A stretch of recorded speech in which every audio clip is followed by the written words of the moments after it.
ഇന്ന് നമ്മൾ തികച്ചും വ്യത്യസ്തമായിട്ട് ചെയ്യാവുന്ന ഒരു തക്കാളി കറിയാണ് കേട്ടോ ഉണ്ടാക്കുന്നത്.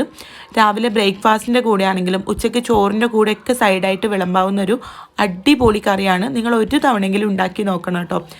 ആദ്യം ഞാനൊരു പാൻ ചൂടാക്കി അതിലേക്ക് 2 ടേബിൾ സ്പൂൺ വെളിച്ചെണ്ണ ചേർത്ത് കൊടുക്കുകയാണ്. എണ്ണ ഒന്ന് ചൂടായിട്ട് വരുമ്പോൾ 2 ഗ്രാമ്പു, 3 ഏലക്ക, 1/2 ടീസ്പൂൺ പെരുംജീരകം അതായത് വലിയ ജീരകം, 1/4 കപ്പ് സവാള പൊടിയായിട്ട് അരിഞ്ഞത്, ഇത് ചേർത്തിട്ട് നമുക്കിതെല്ലാം കൂടെ നല്ല പോലെ ഒന്ന് ഉപ്പ് ചേർത്തിട്ട് വഴറ്റിയെടുക്കാം. ഇതിലേക്ക് ഞാനിത് 2 തണ്ട് കറിവേപ്പില കൂടെ ചേർക്കുന്നുണ്ട്. ആദ്യം നമുക്ക് സവാള നല്ല പോലെ ഒന്ന് വഴറ്റിയെടുക്കാം കേട്ടോ. നന്നായിട്ട് അങ്ങോട്ട് ഉടഞ്ഞു പോകുമൊന്നും വേണ്ട, ഒന്നങ്ങോട്ട് കളറ് മാറി വന്നാൽ മതി. നിങ്ങൾ ഫേസ്ബുക്കിലാണ് എൻ്റെ വീഡിയോ കാണുന്നതെങ്കിൽ പേജ് ഒന്ന് ഫോളോ ചെയ്യാൻ മറക്കരുത്. യൂട്യൂബിലാണെങ്കിൽ ചാനലൊന്ന് സബ്സ്ക്രൈബ് ചെയ്യാനും. ഇതാ സവാള ഒന്ന് വഴന്ന് വന്നിട്ടുണ്ട്. ഇതിലേക്ക് ഞാനിവിടെ 1/2 ടീസ്പൂൺ വെളുത്തുള്ളി പേസ്റ്റും 1/2 ടീസ്പൂൺ ഇഞ്ചി പേസ്റ്റും ചേർത്ത് കൊടുക്കുകയാണ്. ഇഞ്ചി വെളുത്തുള്ളി പേസ്റ്റ് ആണെങ്കിൽ 1 ടീസ്പൂൺ ചേർക്കാം കേട്ടോ. ഇനി ഇതിൻ്റെ ഒരു പച്ചമണം മാറാൻ വേണ്ടിയിട്ട് നല്ല പോലെ ഒന്ന് ഇളക്കിയെടുക്കാം. ഇനി ഇതിലേക്ക് നമുക്ക് മസാലപ്പൊടികൾ ചേർക്കാം. നിങ്ങൾ ഒരു തവണയെങ്കിലും ഉണ്ടാക്കി നോക്കേണ്ട ഒരു കറിയാണ് കേട്ടോ. നിങ്ങൾക്ക് നല്ല പോലെ ഇഷ്ടമാവും. ഞാനിതാ 1/2 ടീസ്പൂൺ മഞ്ഞൾപ്പൊടി ചേർത്തിട്ടുണ്ട്, 1/2 ടീസ്പൂൺ ഗരം മസാല, 1 ടീസ്പൂൺ മല്ലിപ്പൊടി, 1/2 ടീസ്പൂൺ കശ്മീരി മുളക് പൊടി. ഇത്രയും പൊടികളാണ് കേട്ടോ ഞാനിതിലേക്ക് ചേർക്കുന്നത്. പൊടികൾ ചേർത്തിട്ട് നല്ല പോലെ ഒന്ന് ചെറിയ തീയിൽ വെച്ചിട്ട് ഇളക്കിയെടുക്കുക. തീ ഒന്ന് കുറച്ച് വെച്ച് കൊടുക്കുക കേട്ടോ, അല്ലെങ്കിൽ പൊടികൾ കരിഞ്ഞു പോവും, അപ്പോൾ ടേസ്റ്റേ മാറിപ്പോവും. തീ ഒന്ന് കുറച്ച് വെച്ചിട്ട് ഒരു 2-3 മിനിറ്റ് നല്ല പോലെ ഒന്ന് ഇളക്കി ഇതിൻ്റെ ആ ഒരു റോസ്മെല്ലൊക്കെ പോണ സമയത്ത് ഇതിലേക്ക് നമുക്ക് തക്കാളി ചേർത്ത് കൊടുക്കാം. ഞാനിവിടെ മീഡിയം സൈസിലുള്ള 3 തക്കാളിയാണ് കേട്ടോ എടുത്തിട്ടുള്ളത്. തക്കാളി എടുക്കുമ്പോൾ നല്ല പഴുത്ത തക്കാളി എടുക്കാൻ ശ്രദ്ധിക്കുക.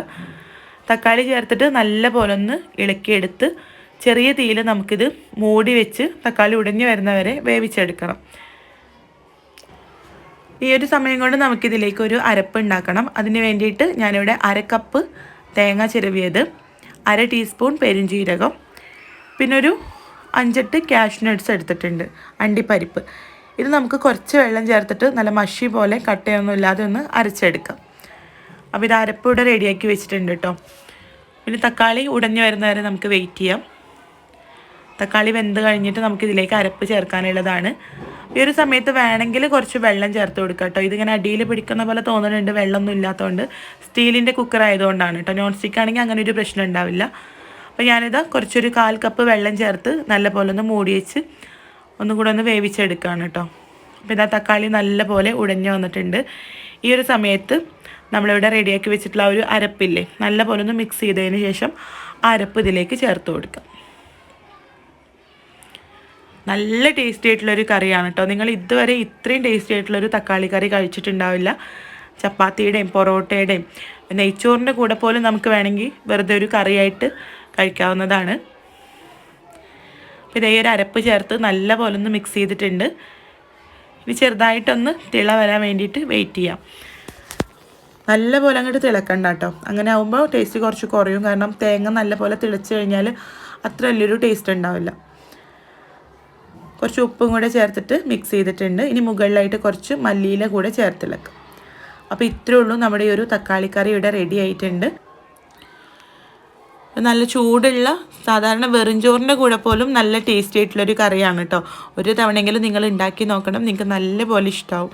ട്രൈ ചെയ്യുന്ന സമയത്ത് ഫീഡ്ബാക്ക് അറിയിക്കാനും കൂടുതൽ വീഡിയോസിനായിട്ട് നമ്മുടെ ചാനലൊന്ന് സബ്സ്ക്രൈബ് ചെയ്യാനും മറക്കരുത്. ഫേസ്ബുക്കിലാണ് വീഡിയോ കാണുന്നതെങ്കിൽ ഒന്ന് ഫോളോ ചെയ്ത് സപ്പോർട്ട് ചെയ്യുക. അപ്പോൾ നമുക്ക് അടുത്ത നല്ലൊരു വീഡിയോ ആയിട്ട് കാണാം. താങ്ക്